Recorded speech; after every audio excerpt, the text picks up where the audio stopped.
Hi everybody, if you've seen my previous upload, you might wonder why I'm doing this. I wonder why I'm doing it too, but I don't know whether I'm going to be able to do this again, so I'm doing it now while I can. If you haven't seen my previous upload, I just wanted to swing over here a minute. You might remember this man from my post that I did, my video that I did a good few weeks ago now. It's called Which Way, a piece of artwork that I did. This is Gary, my love, who passed away on Monday unexpectedly, and the video that I've just posted was about him as he was when he was younger, playing the drums with one of our bands. Now you might wonder why on earth I'm doing this when I've just suffered this bereavement.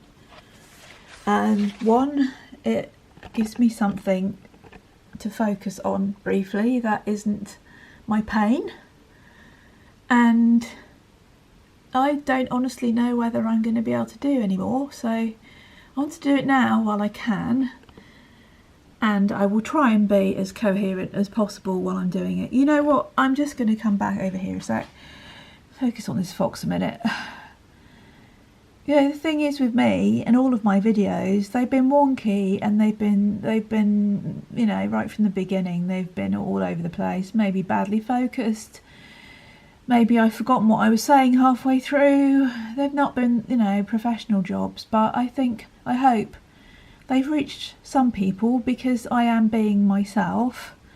The only thing that we're here to do is to perfect the art of ourselves and to be authentic. It's a big thing for me, two things for me: being authentic and being kind. I can't really see that there's much more to life than those two things. If you're yourself, then you're fulfilling what you came here to do, and if you're kind, then that means everything. Kindness, empathy, love, acceptance, all those things, for all our creation, or all our, see what I mean? For all our relations, for all creation, for everybody, for every being. Anyway, yes, so I'm going to try and get myself together a little bit now. I am doing this for Gary because he loved my work. For Sue, who passed away last year, my best friend. I've now lost my best friend and my partner, and in the space of months. Not even 6 months actually, is it? Just about. And before that I lost both my parents within 9 days of each other, and another good friend of mine, as you'll have seen from the comments, who was a good friend of mine, John, has also just passed away. So yeah, don't quite know where I was going with that, except to say that I am just filled with pain, and talking about this is going to be difficult, but I'm being real and doing it while I can, because like I said, I don't know when else I'm going to be able to do it. So what I've been working on before this happened on Monday, and I was really looking forward to showing you this.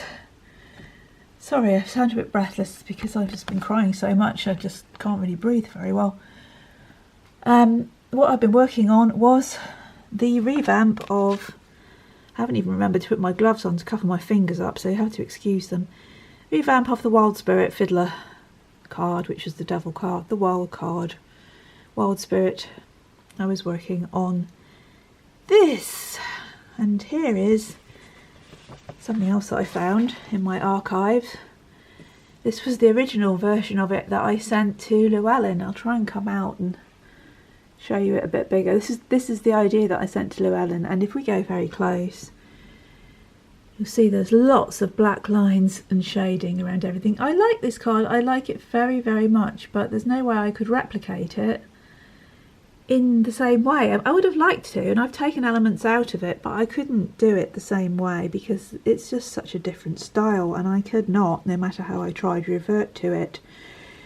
And then I tried to do kind of a revamp of it in my current style, but it still didn't quite have it, really.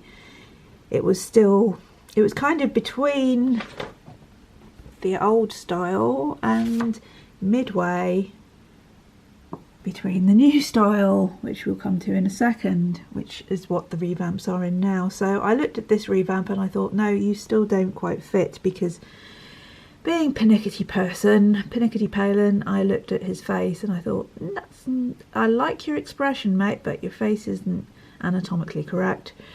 And there's not much I can do to fix you. I love the way the magpie and the crow were there, but I wanted to do something about that too. And the fox wasn't quite as good as he could have been, but I loved this leaping imp. The only difference you will see now, how am I going to do this? Okay, let's try and get the whole oh dear. Right, it's always difficult to get the whole thing in, so I'm going to come right up. This, in the centre of these pictures here, is the revamp original drawing, artwork, warts and all. And yes, so let's go firstly to the only element that I kept, which was this leaping imp. However, in the original you will see that he is like a demonic kind of leaping imp coming out of a kind of fire. Now, as I said to you in the last videos, if you were watching them, I wanted to keep the revamps in the spirit of the element of the traditional card, and the element of the devil, or in this case the Trickster card, is earth. And so I had to change my little leaping fella here to being an earthy imp coming out of the ground, which the fiddler has kind of conjured out of the earth to dance to his fiddle. He's not even remotely sinister. He is more sinister actually. He's more sinister in the original. He looks kind of but as we know, the devil card is not really about sinister, is it? So I thought it was more in keeping that this imp was kind of mischievous and naughty and fun than wicked and suggestive of any way of kind of nasty retributive hell type thing scenario. Yes, so that's why he had to be green, but he is the only element that has remained. Actually, I just had to change his features, improve his posture and his autonomy. That's difficult to be anatomically correct when you're dealing with a being that is a non-human, non-physical being. So there are lots of things that you can't sort of pin down anatomically correctly because they are morphing. On the subject of this, I received a comment on one of my videos about my Wild Spirit deck, and sorry, about my Everyday Enchantment deck, that said, why are there so many aliens in your cards? And if you go back over the explanations of my Everyday Enchantment deck, I did explain that the unseen beings that are present in every image of the Everyday Enchantment deck are not meant to be aliens or anything else. They're just meant to be a representation of an unseen being, because the unseen beings are always with us. And we have to pin them down somehow, and we have to portray them somehow. And this is how I tend to portray them. They don't all look like this. Maybe none of them look like this. But you have to show them somehow. They can't be an amorphous waft in a picture. They could be sort of lights or something, I suppose. But generally I try and show them as something that is morphing into the area around it. The hands are kind of flying off, the head is flying off, not flying off literally, but it's kind of they kind of dissolve into the environment around them, and they don't always follow the complete anatomical structure of a human being. They are amorphous, they are ever-changing ethereal beings, and they're not aliens, although they could be, I suppose. But the word alien suggests that they're not. They're kind of a little bit sort of suspect and maybe to be afraid of, and something from out there, and possibly, this could be a little green man, I suppose, which is a loathsome term for an alien, I think, and makes it into a joke in the way that anybody that questions anything gets called a tinfoil hatter. Anybody that sees anything that is not of this earth, and it gets, well, you saw a little green man, did you? Well, possibly. But doesn't mean to say they're from outer space. They're probably from inner space or any level, any dimension of existence. Anyway, this one has popped up right here because the fiddler, who is here, we'll have a good look at him now. I'm going to move him over here. There we go.